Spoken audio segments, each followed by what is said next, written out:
Halo semuanya, selamat datang di program Aku Berani Cerita. Nah, hari ini aku Rizky Nopriama, salah satu dari tim The Leader, dan juga ada Kak Vena. Sebelumnya mungkin kita pengen kenalan dulu sama Vena. Mungkin saat ini tuh Vena apa sih kegiatannya gitu? Kegiatannya masih freelance, masih belum kerja, tapi cuman mungkin masih karena baru married juga, jadi masih ke dunia baru lah. Oke, jadi switching lah ya ke dunia baru. Nah, jadi aku pengen review dulu nih terkait dengan Vena. Nah, jadi Vena mungkin juga merupakan minoritas ya di antara mayoritas Muslim sebagai beragama Katolik gitu ya. Jadi mungkin kita bakal coba bahas berkaitan dengan gimana sih perspektif dari Vena terkait dengan perbedaan itu. Nah, mungkin saat ini mungkin sebelumnya Vena sekarang apa domisili di Aceh atau mungkin dari mana? Ya, aku domisili asli KTP Sabang. Sabang. Jadi awalnya di Sabang karena keluarga aku udah kerja di sana, terus juga adik aku lahir di sana. Jadi emang udah sekolah dan sampai tamat kuliah pun aku di Aceh. Jadi emang udah orang warga sini. Cuman aku KTP Sabang, tapi mungkin beberapa next tahun ke depan aku bakal ganti KTP mungkin jadi orang Aceh besar. Sama juga Aceh. Aceh juga, tapi konteksnya Aceh juga. Berarti dulu sejak sekolah dari SD? Dari TK malah, dari TK mau udah di Aceh. Dulu TK-nya di Sabang, SD di Sabang, SMP SMA di Banda Aceh, kuliah juga di Banda Aceh. Terus kalau dari latar belakang keluarga Vena ini memang dari Aceh semua, ayah mama atau? Enggak, kalau latar belakang keluarga kebetulan bapak aku orang Jawa Tengah, kalau ibu itu orang Aceh. Oke, berarti tinggalnya di Aceh ya? Tinggalnya di Aceh, di Sabang, lebih tepatnya di Sabang. Berarti lebih kurang nih udah puluhan tahun lah di Aceh. Ya, berarti seumur hidup aku 26 tahun, aku cuma lahir aja sih di Magelang. Okay. Jadi aku lahirnya di Jawa Tengah, numpang lahir, terus 25 tahun aku di Aceh. Jadi kalau di sini nih posisinya Vena kan udah lama, udah numpang lahir sebentar di luar, kemudian di Aceh. Nah, kira-kira sejauh ini teman-teman Vena gimana gitu? Karena kan mayoritas Muslim ya, gitu. Apa merasa aman nggak dengan kondisi ini? Berekspresi gitu, merasa leluasa nggak berteman dengan mereka? Kalau dibilang leluasa dan gimana perasaannya berteman di mayoritas di sini ya banyak sih. Kalau dibilang ada enaknya semua juga nggak ada ada yang nggak enaknya, ada enaknya gitu. Jadi nggak semua yang kayak kadang kan orang bertanya ya kayak gimana sih rasanya gitu tinggal di mayoritas jadi minoritas gitu kan. Jadi cuman susah sih ngejelasinnya, soalnya karena agak susah gitu ngejelasin sesuatu yang orang lain nggak rasa gitu. Jadi menurut aku lebih baik ketika kamu bertanya, sebelum kamu bertanya, kamu rasain dulu. Kira-kira kayak gimana sih gitu. Jadi kalau menurut aku semuanya tuh ada nggak enak dan tidak enaknya gitu. Jadi kayak gitu juga aku bersosial di sini. Di posisi itu Vena pernah nggak merasa ada perbedaan gitu antara Vena dengan orang-orang lain? Pasti banget. Kalau dibilang perbedaan ya contoh kayak aku gitu, apalagi mungkin sekarang udah biasa gitu ya kayak nggak pakai jilbab di Aceh. Sekarang mungkin masyarakat di sini udah terbiasa dengan lihat cewek nggak pakai jilbab. Tapi mungkin dulu pada masa aku SMP, SMA itu masih sedikit nggak nyaman gitu buat aku. Bahkan aku sempat berpikir waktu itu kayaknya aku lebih mending pakai jilbab deh. Karena kayak keluar tuh diliatin, nggak enak aja gitu. Karena aku orangnya khususnya karena aku orangnya juga nggak suka jadi bahan perhatian. Jadi kurang suka untuk diliatin. Jadi itu risih buat aku. Jadi makanya kayak ketika aku pakai jilbab, orang nggak banyak ngeliatin aku kayak aku kayak orang pada umumnya. Jadi makanya waktu itu aku lebih sering pakai jilbab. Bahkan sampai aku kuliah pun, aku sering banget pakai jilbab. Banyak sih faktor yang membuat aku kenapa pakai jilbab. Salah satunya itu karena ketidaknyamanan sosial memandang aku. Oke. Vena pasti punya juga teman kan? Teman yang nggak cuma dari kalangan Muslim, tapi juga dari sesama Katolik gitu. Mungkin dari kisah Vena ini, mungkin ada nggak teman-teman Vena yang ibaratnya beda dengan Vena nih? Kalau Vena kan menerima menerima perbedaan, kemudian juga ya udah meskipun aku minoritas ya aku tetap jadi saja diri sendiri. Ada nggak teman yang ibaratkan nggak seperti Vena tapi belum bisa menerima situasinya sehingga melarikan diri? Ya banyak. Sebenarnya kalau dibilang melarikan diri enggak tepat. Karena menurut aku melarikan diri itu bukan bahasa yang tepat ketika kita jadi minoritas, apalagi orang yang terpaksa harus tinggal di sini. Jadi kasarnya gitu. Jadi kalau kami bisa milih, yang minoritas bisa milih, kayaknya mending gak usah di sini deh. Mending di tempat yang lebih kami tuh menjadi apa adanya, terus diterima orang-orang seperti kami, ini nggak dipandang beda kalau bisa milih ya. Tapi karena ini nggak bisa milih, kita kayak ya kami harus hidup di tempat yang seperti ini, kami harus survive, harus hidup, harus cari makan. Jadi ya mau nggak mau ya udah telan lah manis, asam, garam, asin, pedas semua gitu. Jadi teman-teman aku kayak gitu juga yang aku rasain, mungkin mereka nggak speak up. Dan kebanyakan dari mereka kayak ya udahlah jalanin aja. Cuma beberapa dari mereka ketika kayak aku ya, contohnya aku kan suka pakai jilbab nih. Nah anehnya mereka mungkin karena mereka ngerasa kayak Vena ini jangan-jangan udah ada bau-bau mau kesana nih, mau ninggalin kita nih. Jadi teman-teman aku yang kayak aku itu malah jauhin aku karena dipikir aku akan ibaratnya meninggalkan lah keyakinan yang aku miliki. Nah, aku jadi lucu ya kan, ada apa dengan teman-teman ini? Nah, teman-teman yang berhijab, yang muslim mayoritas, seperti ada yang beberapa ya, menurut aku dari responnya itu yang aku rasa ada yang kayak ketika aku sering banget pakai jilbab tuh mereka seneng, kayak makin mereka kayak ngerasa kayaknya Vena nih mau alat nih. Jadi itu nggak ada masalah sebenarnya, nggak ada masalah buat aku. Cuman itu yang aku lihat terjadi di sosial kita. Dan menurut aku teman-teman yang kayak aku yang Katolik, Buddha, Hindu dan misalnya yang minoritas ya di sini rata-rata mereka lebih kayak ya udahlah jalanin aja. Dan kalau masalah jilbab kayaknya kebanyakan dari mereka nggak nyaman sih jilbab. Teman-teman aku yang lain nggak nyaman pakai jilbab. Jadi kalau menurut aku sih itu sih, bisa teman-teman dibilang, aku nggak bisa bilang, maksudnya teman-teman di sini nggak suka banget hidup di Aceh, nggak. Ada yang beberapa orang juga nyaman, kami semua nyaman. Karena kalau nggak nyaman pasti pindah juga kan, misalnya kayak nggak mungkin hidup di sini gitu. Cuman ya itu kadang-kadang ada beberapa orang yang akhirnya dia punya kayak lingkup sendiri, kayak nggak mau berbaur, jadi sesama manusia udah temennya di situ aja gitu, kurang sama yang kadang kan nggak semua orang ya bisa menerima ya. Contoh kayak menurut aku kadang-kadang keberadaan minoritas itu bisa dibalik sih. Misalkan kayak di sini mungkin kebetulan karena aku Katolik di mayoritas Islam, tapi coba kira-kira dibalik. Misalkan yang Islam di mayoritas Kristen misalkan, ya kan? Jadi sebenarnya belajar tentang toleransi keberagaman, tentang belajar menerima orang lain yang berbeda itu bukan karena dilihat dari agama apa dia, tapi gimana cara kita menerima perbedaan apapun itu. Ya menarik nih.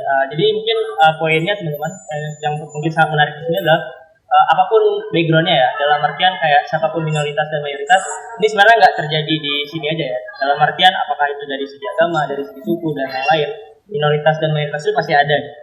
Nah mungkin dari sisi Vena sendiri cara handle-nya berarti lebih kurang adalah coba jadi diri sendiri gitu. Mungkin tadi juga pasti berbeda-beda dan beragam-ragam antara teman-temannya.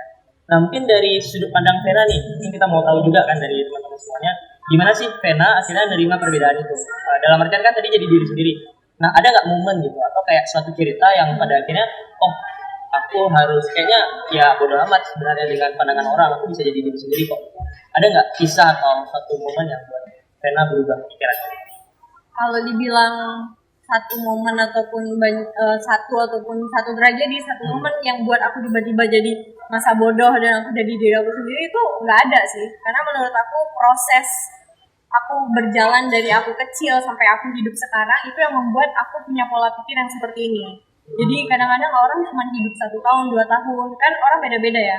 Untuk survive di satu daerah itu beda-beda. Ada orang yang mungkin kayak nggak tahan gitu, akhirnya ya udah cari titik aman di mana dia mendingan pindah keluar dari zona yang dia nggak nyaman. Nah tapi kalau aku lebih karena aku harus, jadi kayak aku mau gimana ya, kalau aku punya uang banyak kenapa aku nggak pindah aja gitu ke Bali misalkan atau ke Ambon yang mayoritas aku lebih banyak misalkan, ya kan? Tapi karena itu tidak mampu, jadi akhirnya aku kalau dibilang akhirnya aku berdamai dengan diri sendiri dan menerima diri aku apa adanya itu udah pasti.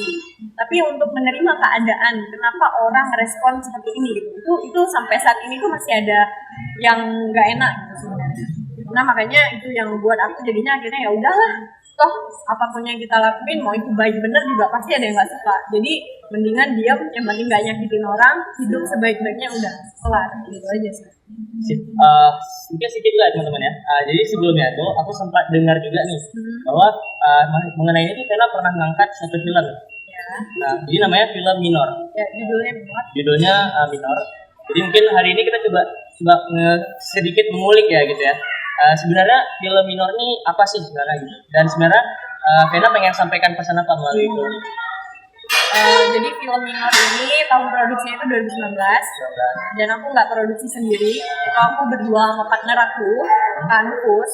Dia kebetulan orang Aceh juga dan kebetulan kami dari segi sutradara juga berbeda ya. Dia menganut agama Islam, aku Katolik, dan itu nggak jadi masalah buat aku kan, makin menjadi warna buat film aku.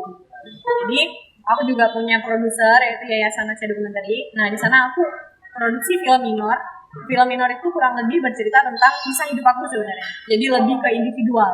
Jadi film itu masuk ke dunia privasi. Sebenarnya filmnya jatuhnya jadi kayak bukan biografi tapi menceritakan bagaimana kehidupan kecil ini tumbuh membentuk seorang anak. Nah anak itu aku. Karena kebetulan aku ada di film itu, aku hadir, keluarga aku yang hadir di film itu. Dan sebelum itu terjadi sebenarnya film minor ini bukan aku subjeknya gitu. Aku sempet kayak berat loh rasanya kayak nulis cerita, filmin cerita, kamu yang nulis, kamu yang menderita, kamu yang rasain, kamu yang filmin, kamu yang muncul. Itu tuh rasanya tuh kayak kamu sedang menjerumuskan diri kamu ke lubang buaya, dan buaya itu siap menerkam kapan aja, ataupun aku siap akan hilang kapan aja tuh nggak menutup kemungkinan. Jadi di situ kayak aku tuh punya ketakutan di situ sebenarnya.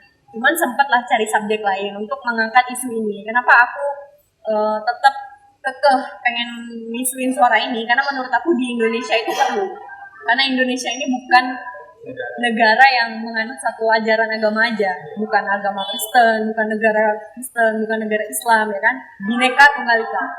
Semua agama, semua suku banyak, beragam. Jadi menurut aku karena aku mampunya di situ, aku angkat isu tentang agama. Karena aku merasa langsung nih. Jadi itu terbangun dari keresahan diri sendiri. Akhirnya muncullah film minor itu. Nah, cuman waktu itu aku cari subjek teman-teman aku. Cuman akhirnya teman-teman aku mungkin ya aku bisa bilang mereka belum semampu itu untuk ngomong di kamera atau menceritakan secara langsung, melihatkan muka mereka kalau mereka merasakan itu. Mereka kayak pengen ya nggak usah lah nggak usah, aku pengennya hidup tentram aman-aman aja. Misalnya mereka ada ketakutan sih, jadi kayak mereka jadi itu salah ngomong ya kan, ya, nanti hilang gitu. Nah jadi waktu film itu muncul 2019 dan itu langsung ditayangin di Jakarta waktu itu, bahkan di Aceh pun belum diputar tahun 2019. Di Jakarta langsung menang Piala Maya, Piala film pendek terbaik, terus masuk Piala Citra juga nominasi. Nah itu aku kaget, itu beneran kaget. Antara aku mau seneng, aku nggak tahu aku senengnya di mana. Jadi lebih banyak antara persentasenya aku takut. Karena ketika film itu booming, aku takutnya gini, ketika masuk ke siaran media, apalagi di situ lagi terbit tuh Aceh intoleran paling rendah, intoleran paling tinggi. Jadi negara paling tinggi intolerannya. Waktu itu sempat booming sampai akhirnya Aceh ngebantah kan ya. Aku dengar berita itu. Nah di situ film aku juga muncul. Jadi bisa rasain gimana kira-kira kalian berada di film yang kalian kontra terhadap daerah yang kalian tinggalin. Terus itu muncul di mana saat itu lagi konflik juga.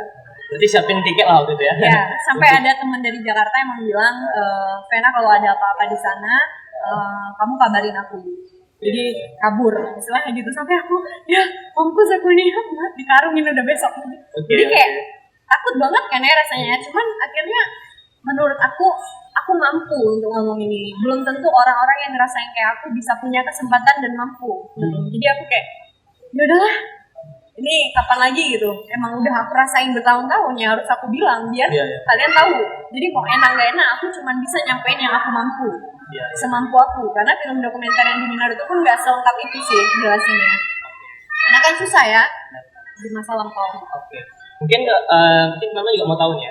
Kan kita tadi udah dengar cerita ya, ibaratnya track record dari filmnya. Tapi ini sejujurnya nih dari Vena, sebenarnya dari film itu tuh memang pengen kayak ngeceritain diri aja, kayak keresahan diri aja, atau ada pesan yang Vena pengen sampein nih ke orang-orang? Ada sih, sebenarnya pesannya itu mungkin gimana ya, kalau dari aku, pandangan aku dan partner aku, pengennya buat film itu mau nampain maksudnya di sini itu apa sih yang dibilang toleran sebenarnya? Apa sih toleran itu? Karena kadang kita kan dengar nih, kita ngerasa semua kita hidup udah toleran, tapi menurut aku enggak. Coba deh ngaca, seberapa persen kamu toleran sama orang di samping kamu? Kadang kita satu agama aja, satu keyakinan aja itu belum bisa toleran. Karena toleransi itu nggak harus dari hal-hal besar, dari hal-hal kecil. Nah, orang biasanya ya, kebanyakan di Aceh, aku lihat toleransi itu masih kurang. Kenapa? Dari sifat-sifat kecil ya, bukan keberadaan gereja itu ada, keberadaan vihara ada, bukan itu sebenarnya. Hal-hal kecil kayak contohnya, kadang-kadang kamu bercanda sama temen kamu yang misalnya kalian udah berteman nih, kalian ngerasa kayak deket banget sama dia, tapi tiba-tiba ada candaan yang keluar, kok lebih cantik pakai jilbab, kira-kira gimana perasaannya?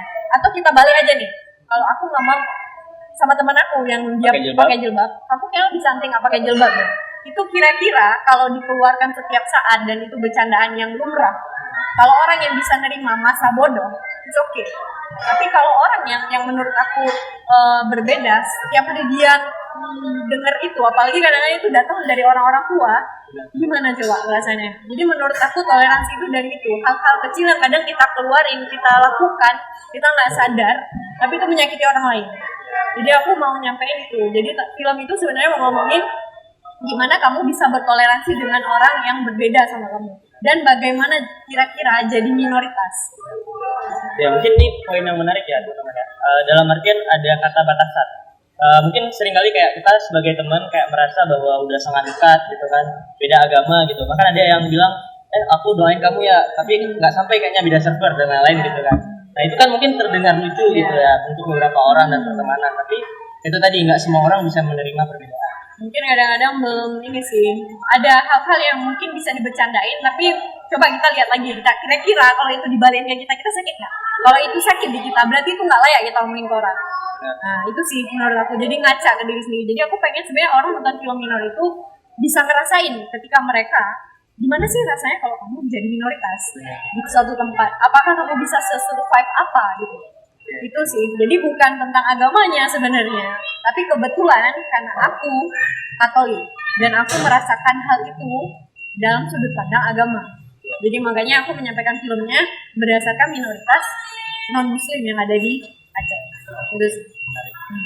Jadi mungkin teman-teman kita kan udah ngomongin ini terkait dengan lingkungan nih, gimana Vena dengan lingkungannya gitu ya. Jadi mungkin sedikit lebih dalam lagi nih, kalau boleh ya. Saya nggak boleh sebenarnya. Ya. Tapi kalau aku berani cerita gitu kan. Ya. Tapi kalau memang hal-hal yang bisa diceritakan bisa diceritakan gitu ya.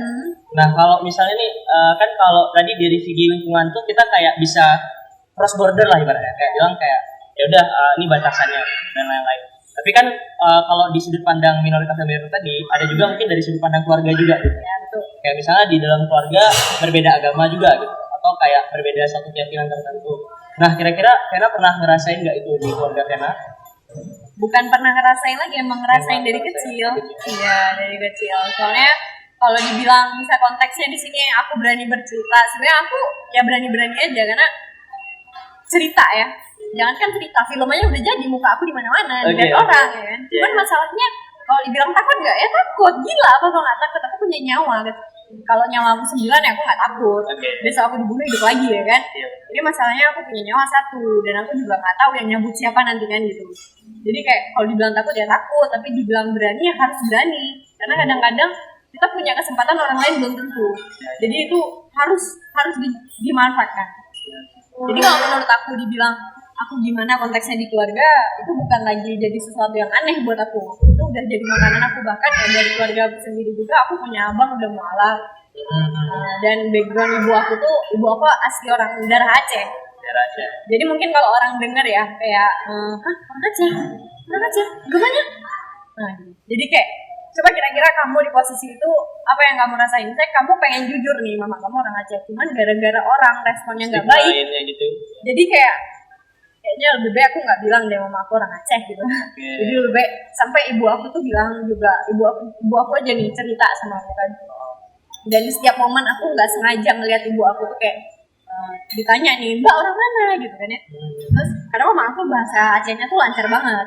Lancar banget sampai orang, Mbak itu orang mana sih? Mama aku bisa bahasa Jawa, bisa bahasa Aceh gitu kan ya. Saya orang lahir di Binjai, karena mama aku lahirnya di Binjai. Dia bilang dia orang Medan. Saking dia tuh kayak, ya aku menyimpulkan itu adalah sesuatu yang melekat sangat sakit ya di hati dia, yang aku mungkin nggak bisa rasain. Tapi sebagai anak aku kayak nggak mungkin itu nggak sakit. Misalnya kayak aku aja, aku yang punya mama kayak gitu aja, kadang untuk bilang ke orang aja kayak ya orang Aceh kayak gitu kan. Tapi sekarang aku udah lebih kayak ya itu ibu aku, itu abang aku, mau dia apapun agama dia, mau dia Islam, mau mama aku. Oke. Mama aku tuh dulu Muslim. Jadi kayak aku aku punya keluarga besar itu dari kakek, nenek, dan sepupu itu di Banda Aceh semua. Di Aceh, ada yang di Selingom, ada yang di Palembang, ada yang di Jakarta. Cuman kayak aku tuh merasa ibu aku, mungkin beberapa orang sudah bisa menerima keberadaan ibu aku, tapi ke beberapa keluarga aku yang lain, itu kayak, ya I know ajaran Islam itu seperti apa, aku tahu. Karena aku hidup di sini juga, aku pernah dekat sama teman-teman, sampai aku kayak emang bener-bener yang kalau dari sudut pandang orang Islam tuh aku dibilang udah mau mualaf lah. Padahal apa salahnya sih kita belajar agama orang untuk bisa menerima dan melihat perbedaan itu sebenarnya. Bukan belajar dalam arti kita akan menyudutkan satu agama, enggak, tapi belajar untuk mengetahui, hanya mengetahui aja. Jadi kita tuh enggak yang gaptek banget sih tentang agama orang. Jadi enggak langsung bilang kamu tuh nyembah patung ini, nyembah ini, Ka'bah dan segala macam. Aku pengen tahu guys. Jadi aku belajar. Nah, aku tahu kalau dari segi hukum Islam itu, apalagi Aceh itu kental ya hukum Islamnya. Jadi kayak mungkin hubungan darah harta waris itu udah putus untuk ibu aku. Walaupun mereka punya 7 bersaudara, itu kayak udah, ibu aku tuh udah kayak hidup sebatang kara gitu. Ngerti nggak sih? Kayak nggak punya saudara. Aku ya ada bahkan sepupu aku yang sampai sekarang aku cuma sekali ketemu dia, gara-gara ya nggak tahu ya, itu mungkin dari hubungan mama aku dan kakaknya gitu ya. Cuma menurut aku lebih pedih sih ketika kamu bisa jadi kuat di luar tapi kamu rapuh di dalam sebenarnya. Jadi sebenarnya kenapa film Minority pun diangkat dari keluarga aku sebenarnya itu, karena ya kayak kata-kata bijak lah, semua orang itu cerminan dari rumah. Kenapa aku bisa se-welcome ini dengan apapun perbedaan, kayak ya udahlah masa bodoh lah, mau pakai jilbab mau enggak, aku juga ya welcome aja. Kadang aku punya pacar, dulu aku punya mantan banyak kan ya orang muslim malahan, dan itu aku nggak ada masalah dengan perbedaan. Ya nanti ujung-ujungnya kita pikirin lagi gitu. Cuman masalahnya aku bisa seperti itu karena rumah aku seperti itu.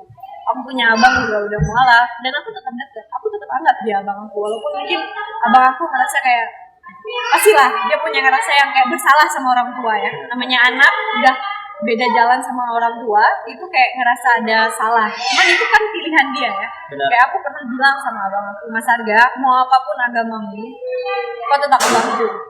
Jadi itu pilihanmu. Jadi masalah kau dengan Tuhan ya urusanmu, bukan urusanku. Secara duniawi kita dilahirkan kandung. Jadi masalah hati nuranimu, kepercayaanmu itu pilihanmu.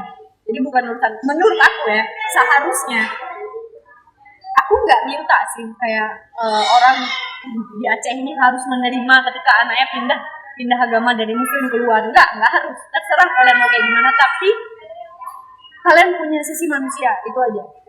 Kenapa aku bilang kayak gitu? Karena ketika kita punya sisi manusia, kita bisa lihat dari hati. Kalau dia darah daging kita, akan seperti apa kita buat? Masa iya darah daging itu dibuat lebih hina dari binatang najis? Ngerti nggak? Itu sih. Cukup dalam sih sebenarnya. Mungkin teman-teman kita ngomonginnya memang sedikit emosional juga ke dalam ya, karena aku memang coba bertahan tapi nggak bisa ternyata.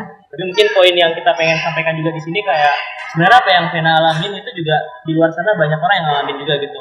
Mungkin dalam bentuk yang berbeda dengan cerita yang berbeda gitu. Jadi dari kisah ini kita bisa lihat gimana sih akhirnya Vena nerima gitu. Dalam artian memang itu butuh proses kayak bakal ada kayak kok gini ya, dan kita akan bertanya-tanya gitu kan. Tapi itu adalah prosesnya ya kayak membentuk Vena di hari ini. Hari ini Vena punya keresahan itu disampaikan. Kita nggak tahu sih nanti apa film Minor itu gimana, kita nggak tahu ya. Nah tapi sampai hari ini sebenarnya itu juga buat cerita sendiri buat Vena hari ini. Nah, sampai akhirnya kita jumpa juga. Itu salah satu kalau aku bilang buku diary aku sih, recovery aku, karena itu udah bertahun-tahun aku pendam dan akhirnya aku punya satu wadah ataupun satu yang diberikan sama Tuhan, misalnya kayak aku bisa bercerita melalui ini gitu. Kayak makanya aku punya jalan keluar, akhirnya difilmin akhirnya. Padahal kan bisa kan jalan keluarnya itu bisa nulis, bisa apa, cuman aku lebih memilih itu film. Kenapa ya? Nggak tahu sih, pada saat itu momen yang aku temuin itu mungkin itu yang jalan yang Tuhan kasih ya ke aku, itu sih. Makanya itu salah satu recovery aku juga, aku ngerasa gitu sih. Ya mungkin salah satunya juga kita nggak tahu ya, dari perjalanan ini ketika recovery ini kita juga bisa jadi Vena bakal ketemu orang yang mungkin bisa benar-benar recover Vena gitu. Ya, bahkan banyak orang yang ngalamin kejadian kayak aku tapi beda nih backgroundnya. Jadi ada yang muslim di daerah mayoritas non, Bahkan aku udah deket banget sama satu anak yang dia di Samosir, dia itu muslim tapi minoritas di sana, dan dia ngerasa ini kayak aku rasain. Dan aku sampai dia tuh curhat ke aku sampai nangis, sedih, mamanya juga digituin. Dan aku kayak apakah maksudnya aku ngerasa aku pengen sih ngebantu sesuatu yang orang pengen ngomongin tapi nggak nyampe gitu, itu sih kayak makanya kenapa aku milih konsep ataupun sesuatu yang berbentuk minor. Keresahannya dari diri sendiri sebenarnya, jadi membantu untuk orang berbicara. Mungkin ya sekarang kan tadi kayak udah di vote nih kan, kayak udah buat diri sendiri, kemudian kayak udah refleksi diri. Nah pasti ketika memutuskan untuk memfilmkan ini itu pasti banyak banget ya overthinkingnya ya. Banyak lah analisis yang akan terjadi. Nah kira-kira nih dari yang Rena pikirkan tuh seberapa persen yang terjadi? Dan kalau dibilang seberapa persen, bahkan nggak nyampe 50% yang terjadi di filmnya. Kenapa? Karena itu kan filmnya dokumenter. Memang real aku dan keluarga aku. Cuman kejadian yang aku rasain itu kan nggak dalam satu momen yang sama. Bahkan udah ada yang aku rasain waktu aku SMP. Jadi untuk menampilkan itu secara nyata itu nggak bisa. Karena makanya kalau dibilang 50% pun nggak nyampe. Paling cuma 10% atau 20%. Karena itu memang real aku yang rasain. Jadi kalau dibilang berapa persen udah kerepresentasikan ke film itu baru sedikit banget. Karena yang aku rasain itu emang benar-benar nggak terjelaskan di film itu detail. Karena itu nggak bisa nampilin konfliknya. Makanya banyak orang kadang-kadang yang habis nonton film itu bilang kayak kayaknya biasa-biasa aja sih, nggak ada konflik yang sangat drastis ketika aku dibakar atau aku diusir. Ya memang nggak ada yang seperti itu. Aku bukan mau nampilin ketika orang nggak menerima keberadaan aku, bukan itu. Tapi aku mau kalian melihat, belajar gimana kita menerima dan menghargai hal-hal kecil. Itu sih. berarti kita ngomongin sudut pandang lah ya. Ya, sudut pandang. Rena kayak kasih nampak ke teman-teman atau yang nonton gitu ya, sudut pandang kehidupan Rena sendiri. Dan dari sudut pandang aku sih sebenarnya. Jadi kan kemarin tuh kayak sempat takut. Bukan sempat, memang takut sih. Ya, dan akhirnya gimana? Apa memang terjadi ketakutannya minimal itu sih kayak itu mungkin mujizat dari Tuhan ya. Waktu itu aku sempat takut, cuma akhirnya udah 2 kali lah di Aceh sampai tahun ini baru 2 kali aja, dan itu indoor, memang belum diputar secara luas. Tapi aku waktu itu sempat takut banget gimana responnya. Tapi 2 kali pemutaran itu tuh buat aku spesialis banget. Kenapa aku bilang kayak gitu? Karena waktu diputar banyak yang respon positif. Dan itu buat aku nggak pernah bisa berhenti untuk ngeluarin air mata. Ya, dia sampai aku ngerasa dan mungkin sih ya, mungkin aku bisa menyampaikan sedikit suara kecil yang nggak kesampaian dari dulu, karena di Indonesia mungkin ini salah satu film yang dalam lingkup minoritas agama ya baru satu-satunya. Ya, baru satu-satunya. Bahkan untuk mungkin film fiksi banyak ya, kayak kita lihat Cinta Beda Agama dan lain-lain. Fiksi kan rekayasa bisa jadi dari cerita orang tapi difilmin fiksi. Emang kalau dokumenter memang baru pertama ini. Jadi mungkin itu yang buat aku takut juga. Terus tapi ketika aku dengan ketakutan itu ternyata itu nggak semenakutkan itu loh. Ya, jadinya kayak malah kamu dapat recovery yang benar-benar orang ngedukung kamu. Bahkan ada yang sampai welcome banget dengan kedatangan aku untuk bercerita itu, untuk berbagi cerita itu. Dan aku sangat menghargai itu sih. Benar-benar keren. Mungkin teman-teman kita juga ngomongin tentang aku berani cerita. Sebenarnya itu juga bicara tentang dampak dari setelah bercerita tuh gimana sih gitu.